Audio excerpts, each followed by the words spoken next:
davidovinet.com. Vivons ensemble votre histoire.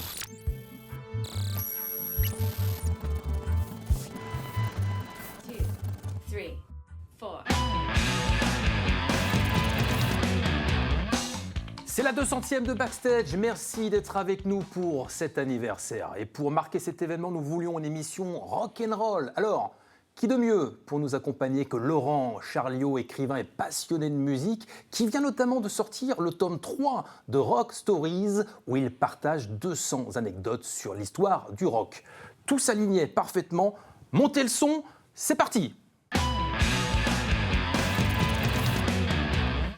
Laurent, merci d'avoir accepté cette invitation pour cet anniversaire. Merci à toi. Rock Stories, tome 3, là aussi, le même chiffre, 200 anecdotes. Ouais, ça commence à faire beaucoup puisque ça fait 600 anecdotes en tout sur les 3 tomes. Ouais, tout à fait, 200 anecdotes par bouquin. Ouais. Comment tu travailles pour écrire autant d'anecdotes, 600, tu viens de le dire, quel travail colossal. Comment ça se passe dans les coulisses ? C'est du labeur, c'est du travail, c'est d'aller les chercher. Il y en a que je connaissais, mais au bout d'un moment, il a fallu que j'aille en chercher plus que ce que je connaissais.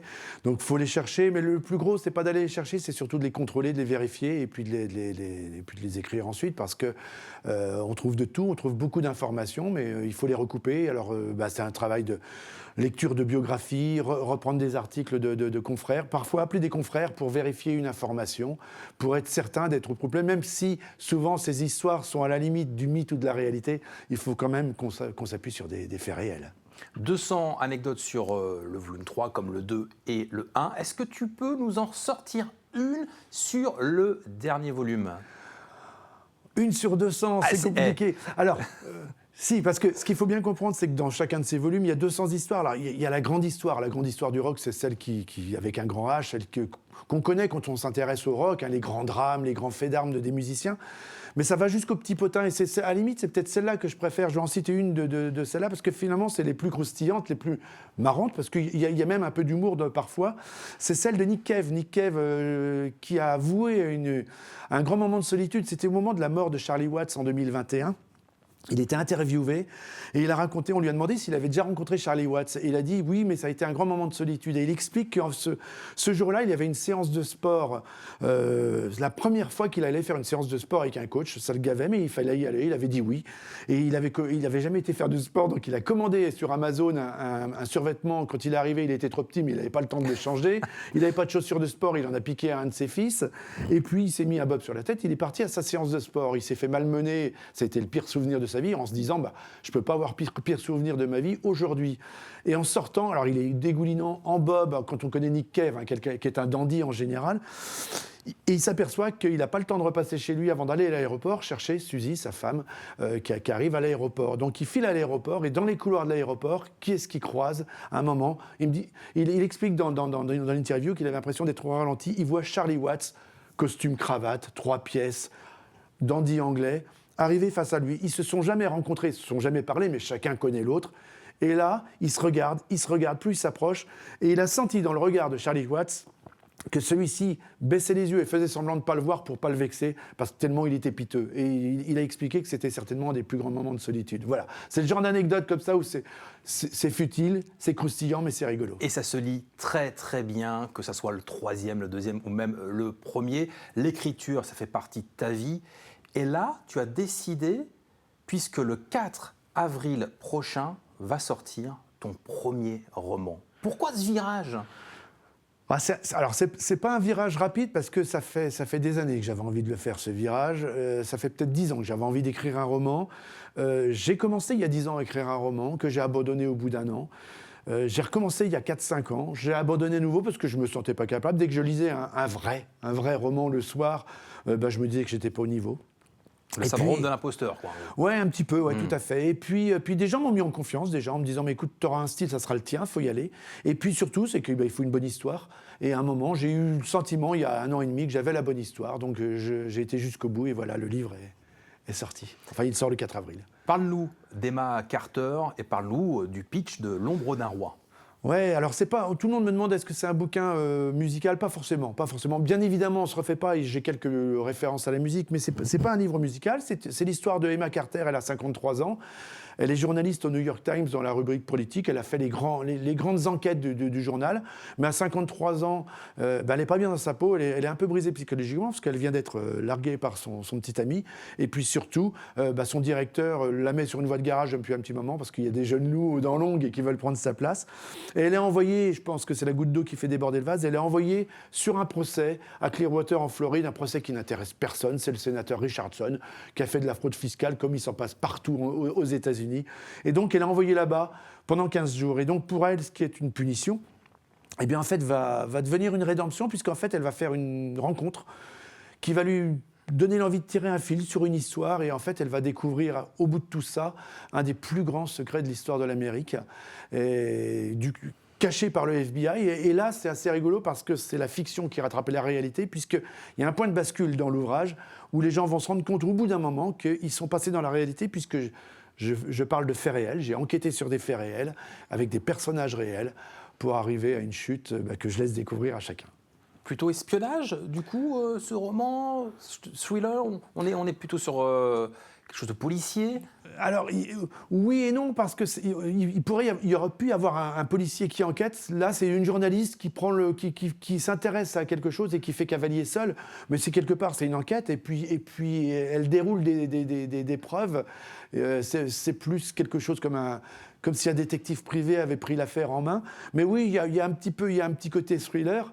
Mais surtout, je crois que ce qui est intéressant, c'est le lien avec la culture et le social aux États-Unis. Est-ce que ça veut dire que désormais, tu vas écrire uniquement des romans et le côté rock en livre, c'est terminé ? Non, parce que j'ai encore plein de choses à dire au niveau du rock. J'ai déjà des idées, plus que des projets, mais j'ai déjà des idées de futurs bouquins, il y en aura d'autres, mais j'ai envie d'alterner. Je continuerai les deux, c'est certain. En tout cas, le rock en concert, c'est bel et bien d'actualité avec British Rock Symphony. Ouais. Parle-nous de ce projet. Alors ce projet, pour nous, c'est quelque chose d'important. Alors pour nous, pourquoi pour nous ? Parce qu'on a un projet musical, on en avait déjà parlé ensemble, qui s'appelle Radio UK on the Rocks, où on va sur scène, on a tourné ce spectacle un petit peu dans toute la France, où c'est comme une émission de radio en live, où moi je suis sur scène comme un animateur radio, et entre chaque morceau, je commente le morceau qui vient de passer, je fais un lien avec celui qui va arriver. Comme à la radio, je lance le titre, sauf que c'est pas la radio qui passe, c'est un groupe de musiciens, 4 musiciens de rock et un quatuor à cordes qui jouent les titres.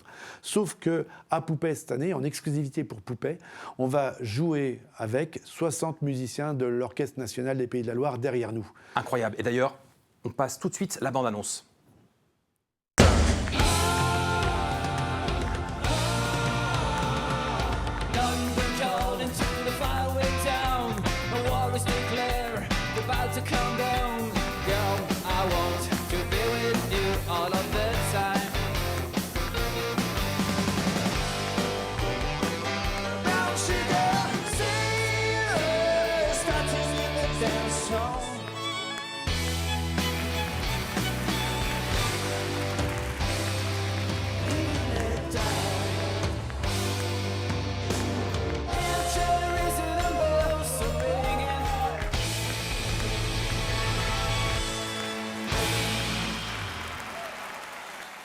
« 28 juin 2025 pour ce spectacle. Où se passe la réservation ?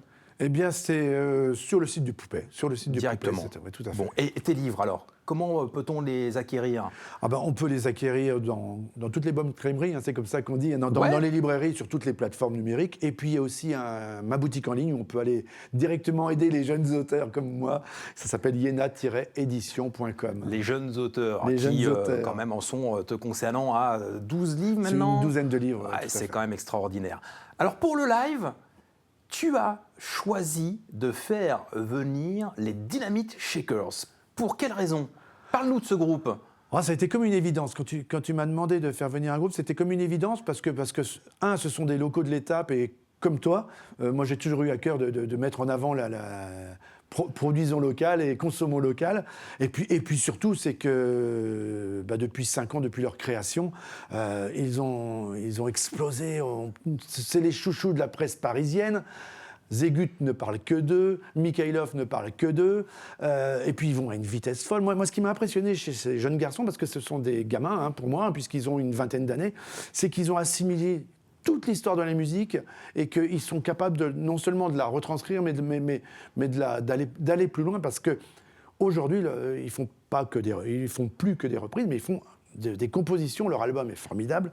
Don't Be Bowing pour leur premier album. Tout à fait, un superbe album. Et puis surtout, ça va très vite. C'est-à-dire qu'ils ont déjà, à 20 ans, ils ont déjà fait la Boule Noire, ils ont déjà fait l'Olympia, ils ont été joués à la Défense Arena en première partie de Sum 41. Ils vont jouer bientôt à la Maroquinerie. Enfin, c'est une explosion. Donc voilà, j'avais envie de les voir.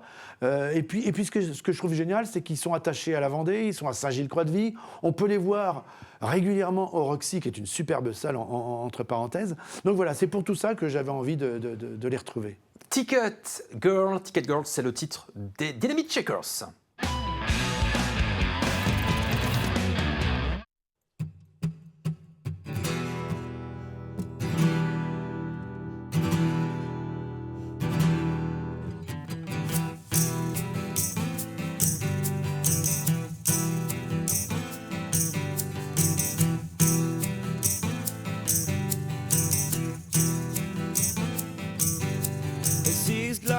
And it's back again, like every weekend.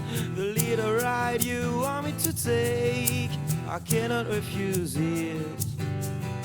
I know perfectly well that you've got a ticket. I get on every time hoping you'll come with me. I'll never catch that hand that's just above my head, but I want you to see this. How much you think it would cost me? Maybe you think I'm a stupid guy.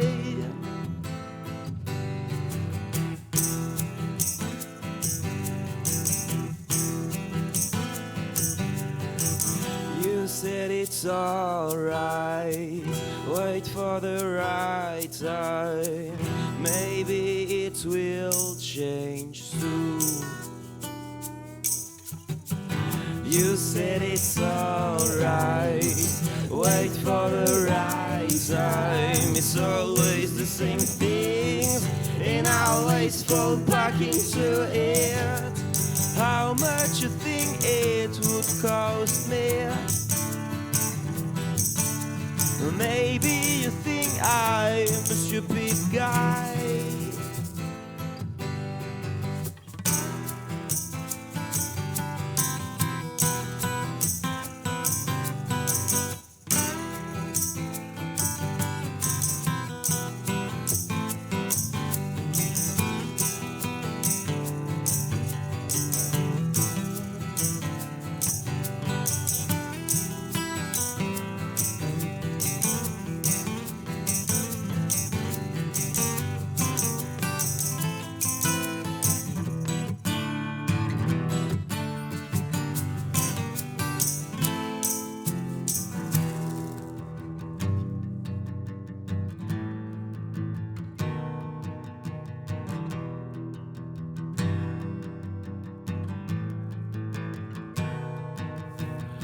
I know perfectly well that you've got a ticket. I get on every time hoping you'll come with me. I'll never catch that hand that's just above my head, but I want you to see this. I know perfectly well that you've got a ticket. I get on every time hoping you'll come with me. I'll never catch that hand that's just above my head, but I want you to see this.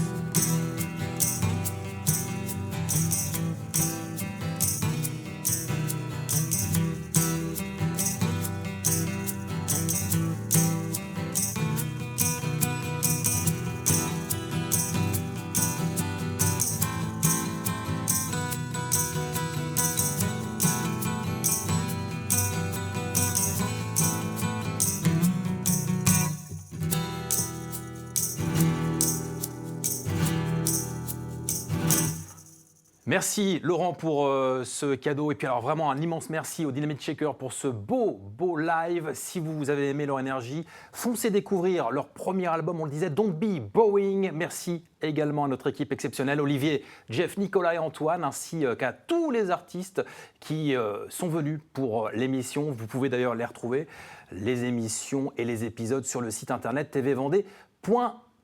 On se retrouve très vite pour la suite et désormais en route vers la 300e.